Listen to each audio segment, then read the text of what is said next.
You're playing in the top lane, you've picked Buzzwell, your supporter is Hooper, and you're up against a Venusaur and a Blissey. How exactly should you be managing this top lane from the word go?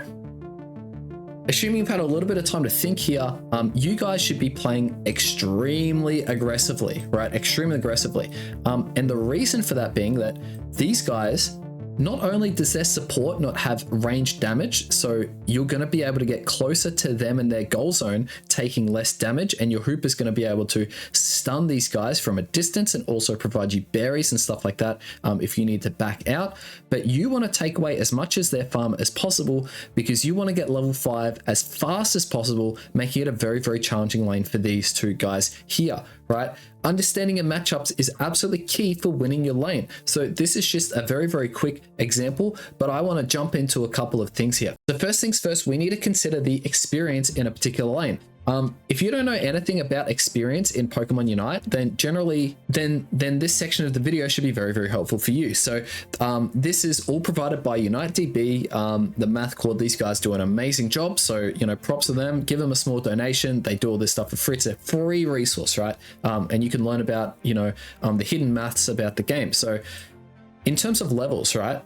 Have a look. You need about 600 cumulative experience to get to level 6 and 1100 to get to level 600 cumulative experience, so total experience to get to level 4, and then 1100 to get to level 5. So that number almost doubles in terms of trying to go from level 4 to level 5. So you need to make sure you get a good experience lead. Well, how much experience do you get for particular things in the game? Now, I've done a full experience guide in terms of top lane, bottom lane, jungle for the first 3 minutes and giving you guides on, I guess, the numbers and where you should be at and everything like that. But essentially, there's like 3 or 4 ways to gain experience. One of them is passive experience. So before the 8-minute marks, for the first 2 minutes of the game, you get 4 experience per second. If you're using something like an experience share, you can enhance this number by, you know, making it a little bit extra. The other way you can gain experience is you can score a goal, you can KO a wild Pokemon, or you can be involved in an objective, or you can just be a part of killing an enemy teammate. Those are your options, essentially, right? Well, how much experience do you get from scoring a goal? And I'm just going to focus on scoring goals, securing farm, and passive experience, because if you're both playing properly, there really shouldn't be too many KOs in the first 3 minutes of the game, right? Generally, that's a sign that a team is overextended or another team has just played really, really well to be able to pick you off there. So generally speaking, it's about 10 times the number of points that you've scored. You know, aside from a small score like 2 points or 3 points or something like that. But generally speaking, if you score like 8 points, it's 80 experience. So if you think about that, 80 experience, that's maybe like, I don't know, 6% of the way to getting to level 5. So a small score or a small stack in the top lane will help you get online. So that's generally why you'll send your stackers to the top lane. And you can have a look at Thea Sky Ruins here. How much experience did these Pokemon give you? So, you know, this is big props to these guys here. They do an amazing job. But we go to this wild Pokemon chart here and you can go the Bunnelbees. This is how much experience they give you. They give you 70, which is less than a small score. So that's really not that much. The Bunnelbees in lane, they give you, you know, like a decent amount. Let's say they give you 120. So that's kind of like 2 Baltoys, right? There's jungle Baltoys, and then there's center Baltoys, and then there's lane Baltoys. The lane Baltoys give you the least. If you have a look here nice and early at that 9-minute 40 mark, you know, they're only giving you 70 experience. So it's really not worth like tanking half your HP bar to go for this lane Baltoy. Generally, it's probably better to try and chunk the enemy HP while they contest that, and then you can take their Bunnelbees off of them. You know, forcing them into a more compromising position. And you'll notice that Bunnelbees give you 120, 130 experience, whereas Indeedys give you like 160, 170. So there's actually less experience in the top lane than there is in the bottom lane. So that brings me to my next point here, which is why do we run brawlers in the top lane? And I've changed Blaziken to Venusaur just for the purposes of explaining this, versus running a mage in the top lane. And why would we run a mage in the bottom lane, right? So let me just very quickly set up the bottom lane here. Okay, so why is it more common to run your tank and your mage player in the bottom lane versus up in this top lane? We're going to be running our brawler and supporter. So I just want you to have a think about that for a second, because this is kind of like the key distinction between the top lane and the bottom lane. So the reason why we do this in the top lane is because have a look at the extra bushes there is to be able to escape as a brawler, right? If you're getting hunted down, let's say by a Hooper, it's very valuable to be able to walk into this bush and to walk into that bush and then to walk into this bush, then back to your goal zone, because it's hard to auto attack. In fact, you have to walk into the bush to be able to auto attack a Pokemon that walks in there. You can cast your skills into the bush, but you can't just consistently A press them all the way back. So that's one reason, right? The other reason is that there's less experience in the top lane, and generally you stack on your brawlers and not on your, your mage distance characters, right? So in terms of gaining that additional experience, not only is it easier to get those stacks in and escape alive, you're needing that additional experience to get online as a top lane carry, and it's easier to do that in the top lane. So it's easier to do that role in the top lane versus the bottom lane, right? Which brings the question, well, why wouldn't you bring a brawler into the bottom lane? Well, obviously there's less bushes to be able to walk around in, but also these are worth more experience and there's more space in this bottom lane. So if you're playing a mage character, you want to keep maximal distance, right? Like you want to keep maximal distance between yourself and the farm and the enemy to be able to secure this piece of farm without putting yourself at risk. Because if you go in as a brawler and you try and get this bit of farm and these guys A press you down and they hunt you down and you take this piece of farm, but then you die, have a look at all the experiences left over on the bottom lane because you've picked a brawler and the enemy team have punished that particular pick by going, well, you're going to go for the contested, we'll let you have that. But while you're mowing that down, we're going to A press you and we're going to make sure that you're pretty much next to dead so we can like flash after you, use our final skills and pick you up.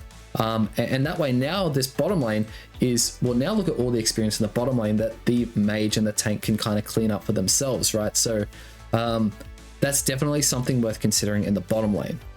Okay, so if we head back up to our top lane here, exactly what is the macro that we should be doing here? So I'm going to change this back to a Venusaur, right? So earlier we said the Buzzwole should be bullying the heck out of this Venusaur and the Blissey, right? And they absolutely should be, right? The Buzzwole should be playing in as aggressively as possible to try and take these bits of farm and this bit of farm and then rotate back, and then now their jungler is going to be here. So now it's more safe to take this farm rather than contest this farm. Because if they don't do that, then what can potentially happen here is if the Buzzwole and the Hooper just take this farm for free, then they're trading even against a lane that they probably should be going better than even against because they're stronger early, right? These guys spike better later. So if you're stronger early, you need to make sure you're getting ahead early so it's harder for them to get their late game power spike. So it's understanding those matchups. Reverse the thinking. Let's say you're playing the Blissey and the Venusaur, right? It's probably a good idea to try and sit in this bush or sit in this bush here, and when you see the Buzzwole, just try and A press them as much as you can and kite back to your base and continue to A press. Don't hit this farm here. Force them to get to like 50%, where if they want to take this bit of farm, they're gonna have to die for it, right? So that's kind of a bit of the lane theory that we're talking about. But yeah, I do want to illustrate and watch a professional game of how some of these players do this in their tournament games where they're playing for money. So this is a game, I haven't seen this one, this is between Alter Ego and Nemesis. I believe this was at EUIC. And yeah, so we've got two very, very strong teams, very competent players. And yeah, we're just going to try and have a look at what's happening in our top lane here. We've got a Garchomp and what looks like an Eldegoss and an early attack here from the Espeon. And we've seen this a couple of times, right? So they do a one buff and then they gank in the lane, right? You can see that this side here, the Hooper and the Blastoise, they're playing very passively because they understand that the Garchomp and the Eldegoss can A press. So they're trading even. They know that they spike better late game and the other lane spikes better early game. And then so now we can have a look at, well, what's happening right at this particular point when they're going for their middle Bs, right? You can see that this Garchomp is trying to hit level 5 and actually valuing hitting level 5 over contesting the Bs because they know that this top laner comes up. That's an interesting decision. And in the meantime, the Eldegoss and the Espeon just decide to play safe, right? But I'm just going to pause this video right here, right?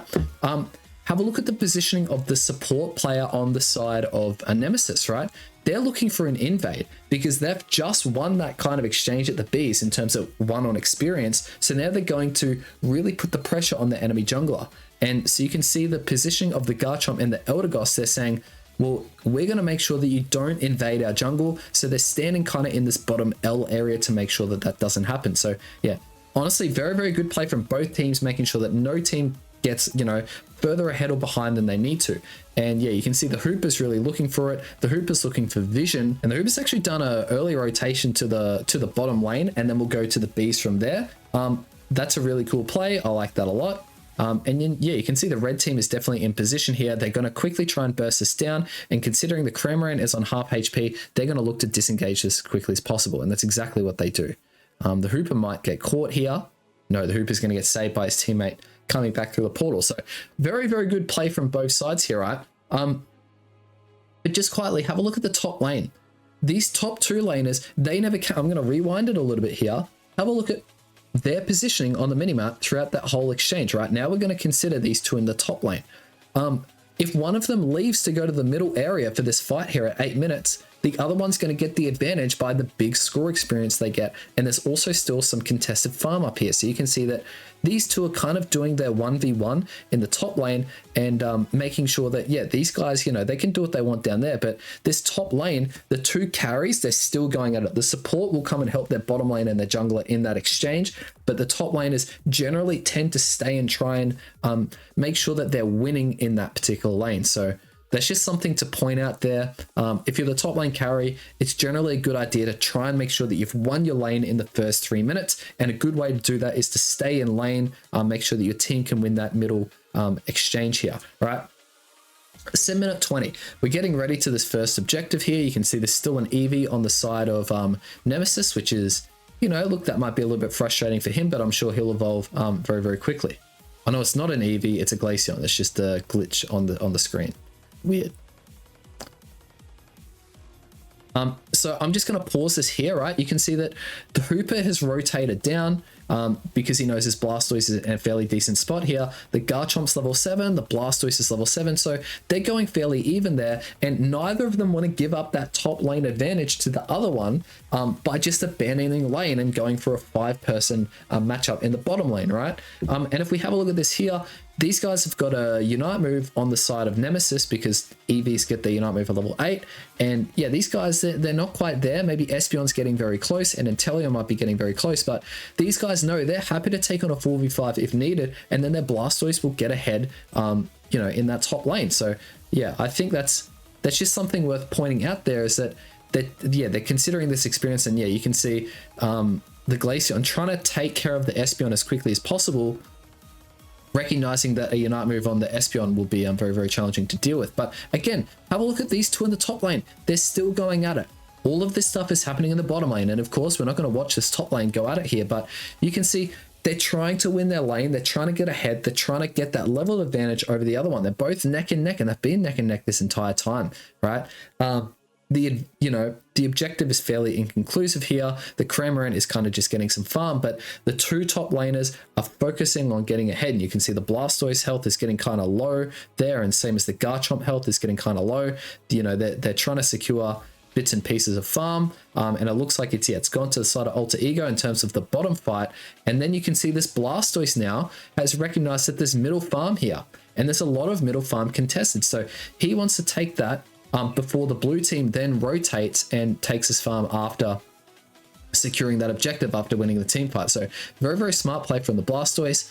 Goes down and tries to defend this goal zone, making sure that, look, that Garchomp's probably won the top lane. He's got his levels. He's scoring 40. He might break there and then just start ripping that objective. But you can see how that's generally how this top lane is going to get played out. So you can see this at the very, very top level. That's your first, like, 3-4 minutes of macro gameplay. You're staying in your lane, you're winning your lane, your support is the one who can peel off and off lane, and it's more or less up to your team to be able to play accordingly to that, right? So if you're playing in your solo queue games and your top laner has stayed top, it is not necessarily like start pinging them and start abusing them, understanding that it's actually good macro gameplay, and you should probably just play passively and then maybe look to.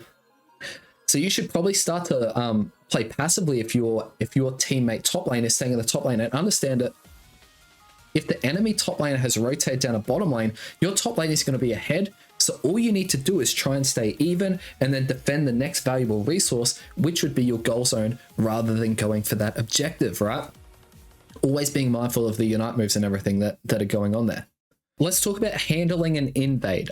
This is like one of the most, I guess, you know, requested topics. It's like, how do I handle an invade? How do I make sure my team doesn't get invaded? All that kind of stuff, right? So let's say right here, it is the like the 8-minute 50 mark. It's literally just after Bs, and the left-hand side team, assuming, you know, they've got a better early game, they've kind of pressed these guys right back here. The Buzzwolves put in a whole bunch of scores, and you have lost vision on the jungler, assuming that he's gone back to his own jungle, and you've lost a vision on the Hooper. If you're playing on the red team, what do you do at this particular point? 8 minutes, let's say 8 minutes 37, the Buzzwolves just finished putting in like 2 or 3 stacks, the T-Tar's on very low health, that's your jungler, and your Venusaur maybe is level 4 still, and the Blissey is still level 3. What do you do? So this one, to me, it's a bit of a no-brainer. If you're the Blissey player, you need to be standing in this bush, right? It's not even up for negotiation, because you've already lost early. You don't want to compound your loss. Have a think about what are the ways to funnel into this central area. It's through here, and it's through here, right? Or even through here, right? How else do you get into the central area if you're on the left-hand side team? There's no other way, right? So this is the bush you need to be standing into to maintain vision, right? Because the Espeon might walk in like this, same as the Hooper might be hitting this Baltoy and then go in from there. And if you're the Blissey, you now at least have vision that these guys are walking into the central area, and it is completely up to your team and how they want to respond to that, right? They might just completely abandon top and try and support in here, and then even send like one of their tanks up. Let's say, I don't know, Green, for example, right? They've sent their tank up, and now they're trying to win the 4v2, or even just force them to portal out and go back to their own lane so your T-Tar doesn't get completely destroyed, right? However, if the Blissey's standing here, and the Hooper's here, and the Espeon's here, right? The Espeon's here, and the Venusaur's still here. Let's say these guys are just trying to stop the Buzzsaw from screwing. The Buzzsaw's like level 6, and he's very, very strong, and he's trying to pick up and take on a fight here. And these guys are just like, oh, we need to defend our goal zone of like 4 points, right? We need to try and kill him. And there's no greed in there. Well, time is of the essence. In what could have happened here, these guys could have gone in, they've completely cleared this jungle, and then this Buzzwole can just kite back. He can play safe because he knows that his team is doing that. And then on your team, you might go, well, we've got a, let's say we've got a Mew in the bottom lane. The Mew might go and take the blue buff, and then now the Mew has a blue buff. This red buff is still sitting here, and the left-hand side team's got the buffs. And the worst part is that these guys, they're completely unaware of what's going on, right? So how do you handle the invade? Well, you need to be mindful of when is the invade going to happen. It's probably going to happen when you're losing. And how do you stop that? Well, it's with vision, right? Being mindful of the pathing that the enemy team can take into the central area, right? It's honestly as simple as that. Vision and then make decision. If you don't have the vision, you don't know what you don't know about a game Pokemon Unite, so you don't even know that these two are in here. You don't know whether they've gone back to their own jungle in here, right? You just don't know that for sure. Okay, and the final point here is, let's say it's the 9-minute 30. Your T-Tar, let me zoom out a little bit here. It's looking something like this. Let's say you've got a situation early like this. It's 9 minutes 30. It's the first rotation of those buffs, so it's just straight away. And the Hooper's just gone straight. He's like, I want to invade instantly, straight away. I want to get in there. And the Hooper can obviously give himself a berry, by using his ability, to be able to try and handle this T-Tar, because he wants to slow down the T-Tar as much as he possibly can early, so he doesn't spike well as early. He wants to try and get rid of him, right? Kill him as quickly as possible. Right? Or at least slow him down, maybe, so he doesn't get to those 850 Bs, right? If you're on the red team, how do you handle this? What are you going to do? Who do you send where, right? Do you just continue to 2v1 here and the Buzzwole gets some secures and you go even in a 2v1? Do you send the Blissey? Do you send both people and just let the Buzzwole go nuts, right? How exactly should you be handling this situation? So generally, this is why it's a little bit tough if you're using a weak lane, but you would probably be sending your supporter as quickly as possible. Time is of the essence. And then you would also have one of your tanks. Let's say it's a Mammothine. Mammothine comes up and you want to try and kill him. And then this is where it can get interesting. You can then decide to collapse on a lane. You can send 4 people to the lane now, or you can send 4 people to the top lane, right? Or you can just go as is and do a normal 3 in the top lane, 2 in the bottom lane, like a normal gank would be, right? You have the options if you respond to those, you know, if you respond in time as a team, but time is of the essence. As soon as the jungler sees it, he's got to call out and one of the laners must respond. This is why it's very, very frustrating dealing with these invades in solo queue. It can be very, very tricky to deal with. Okay, so the enemy have got a Venusaur, who's a special hitter, a Blissey, and a Blastoise. They've got 3 special hitters, and the other 2 are speedsters, so we just want to be mindful of dashing around the speedsters, but diving at those special attackers, especially late game. Early, I'm anticipating a Leafeon or a Masquerade gank. Early, that could be very, very scary, depending on whichever one's in lane. So we're going to have to keep an eye out for that. If it's a Leafeon, you got to make sure you're well on your side of the map. Otherwise, you're going to get completely dove on. You're going to get smashed, right? So very cool. We're going top lane, right? Now, this is a non-EXP share, but it's not a stacking Slowbro. It's just a Slowbro that wants to do damage and have some fun in solo queue. So we appreciate them for playing a tank role, right? However, we want to make sure that we're hitting level 4 as soon as possible. So, okay, so their teammate's looking like he's going to stack. We'll just do some damage on him and then take all the contested farm away. Now, I'm going to just A-press him here. Our Sorota is not actually interested in helping out there. So, yeah, that's kind of a little bit frustrating there because now he gets a good opportunity to stack. Okay, Leafeon has 14 points. We absolutely do not let him score. He actually goes down there. That's very, very valuable for us. Yeah, your goal early is you've got to make sure that you're hitting your level 4, right? So, okay, Masquerade is in the bottom lane. We're not going to be able to score 12 if both of us don't stand on. Okay, so we're going to have to back out here and try and get... Okay, he's flashed. Yeah, because he's also trying to get level 4. But thankfully he just gives it to me, which is very nice. So now we can play very aggressive here against their team, and we want to as well. We absolutely want to, right? Because we can steamroll here. So level 4 early with Sylveon is very, very valuable, right? So now we're well ahead here. I'm gonna get this big one, and yeah, I actually might look to just invade straight away because I can see that Masquerade is still in that bottom lane. So if he doesn't get back to his jungle very, very quickly, oh, he's getting... Wait, oh, it was the Venusaur who's jungling. Well, that's very good for me because, as you know, we can out-damage the special attack. Unfortunately, one of the enemy teammates has actually helped them out. So, very good play from the enemy Masquerade. If it was just 1v1, that would have been advantageous for us. So, but that means that bottom lane should be winning, right? Because there was a 2v1 in the bottom lane. So, but we have got a Froakie in the bottom lane. I'm just making sure I'm running to middle as quickly as possible to support our Zero Aura, whether he's taking on a fight, which he is taking on a fight. Very good job from Raj there. Okay, so we've hit level 6. We're panning the map here, and we can see our Slowbro's holding pad. The enemy's in a tricky spot. They've overextended, and now we might actually be able to do a lot of damage. So we're going to try and focus one of the enemies here, which ideally is going to be this Leafeon. Where the hell's he gone? Not quite sure. Oh, there he is. Hang on. Yeah, he dies there. He definitely dies. He should have based. He actually would have gotten away if he just based. So we don't want to give all of this up to the Blastoise. Yeah, unfortunately he gets that with the evolution. And now the bottom lane is completely broken. Not very good. But that's okay, because in top lane, you just want to make sure that you're staying ahead of the enemy top lane carry. So that's what we're looking to do here. Now we can't get caught. I think we've got potion there. And yeah, okay, so it's still 2 people in the top lane. And yeah, so we are going to be able to kill the Sylveon there just because we've got a lot of the Leafeon, because we have got a lot of sustain. There's 3 in the bottom lane. It's still, I'm suspecting the Blastoise is still top. Yeah, so he's just looked, okay, yeah. So I've gotten that score because I do want my Unite move here. We are going to get that Unite move off. We do get those frames, and we actually have a potion. So we're going to be very, very tricky to kill here. Yeah, so the Blastoise is probably going to go down here. We want to dodge his skill there.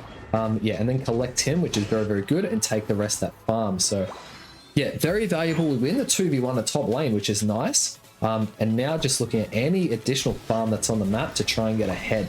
So, okay, we want to... Oh, he's dived over to me, and I've dove over him. So, okay, we're in a tricky spot here. I'm just running away, seeing if he's got a buff. He does have a buff, so I'm going to take that, because if I just go back onto our half of the map, I'm going to die there. So try and look to take the value where it is, and yeah, we will actually be able to take on this Venusaur here, and because we do have potion, and yeah, we, as you know, we negate that special attack.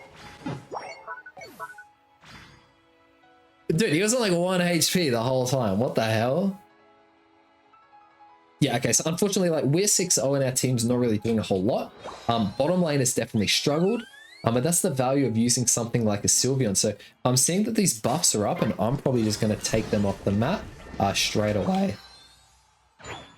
That'll give me level 10, which gives me Mystical Fire Plus, which is a nice little upgrade. And then I'll have a blue buff, and okay, our team's actually doing some stuff in that top lane, which is nice. So while the enemy team is dead, I'm going to try and take advantage where it is, but unfortunately the Venusaur is actually off-laned. And he's getting... Yeah, okay. Now their team has come back here. Let's get a Unite move off. We do get a kill there. Where's the enemy Masquerada? He's dashed away. But yeah, he's going to have a tough time killing me here. If our team actually attacks, we would have killed him there. But they've broken the goal, so that's totally fine.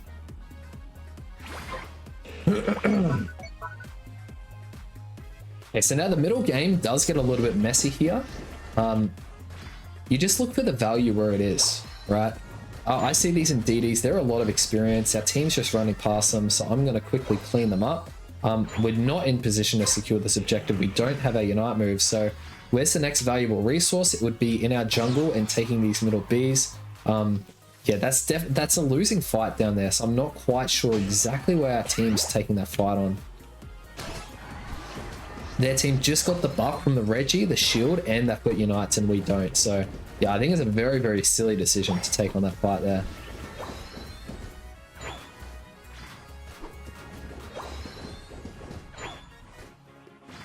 So now their team is understanding where our valuable resource is, which is, it is in our middle. I am going to be able to get one more Unite move off if there is a big fight within the next 8 seconds. But it's not looking like it. Okay, there's a lot of them top lane here. I might be caught out here. I'll use my Unite move to survive and get away. Dash out of that. And now we've brought in a bit of a team fight here. Dashing out of that Unite move. Trying to get as much sustain as we possibly can. Okay, so the enemies have used quite a number of Unite moves there. If he looks to engage here, he could be in trouble. No, not if he gets the support of the Masquerada. Masquerada is absolutely going to help him there, so... Very, very tricky game. Very, very tricky game. We're not losing in score by too much, and for this last minute, considering I did just use that Unite move, I'm going to try and farm that back. And if I can hit level 13, that'll be very, very good for me, because I'll have those additional cooldowns. I'm just looking to take farm where I can. There's a blue buff up. Blue buff is very good on Sylveon late game. So I'll look to take that. Their team's pushing top. Our team's not looking like they're really caring, so we're actually going to be a little bit careful here. Yep. He's unfortunately missed everything there. I'm going to try and take care of this Leafeon. He's dead. Yeah, their team gets 50 bottom. That's not great, but we will get level 13 by Rayquaza here, which is nice. 8 on the Mystical Fires. Just don't attack the farm.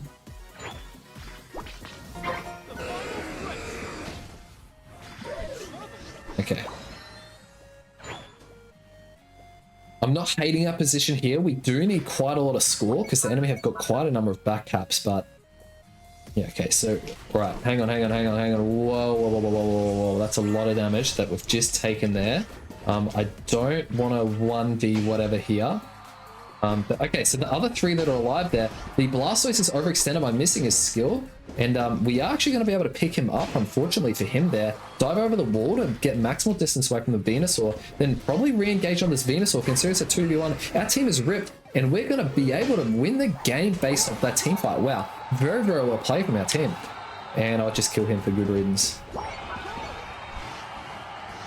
We got more money and look to score more money. So yeah, very, very well played from our team in the end game there. Absolutely. You know, we've got to be careful here because the enemy team has still got 10 seconds. Base pad's looking good. Top pad's looking fine. Yeah, we're fine. We're totally fine. Very good. Yeah, so just staying on pad just in case, because you can always run off to go to your middle pad. So well played from our team there. Yeah, you could see the, you know, the macro that we're going for. And guys, if you like playing a Pokemon that does high damage and takes on and stuff like that, so this build on Sylveon is just heaps and heaps of fun.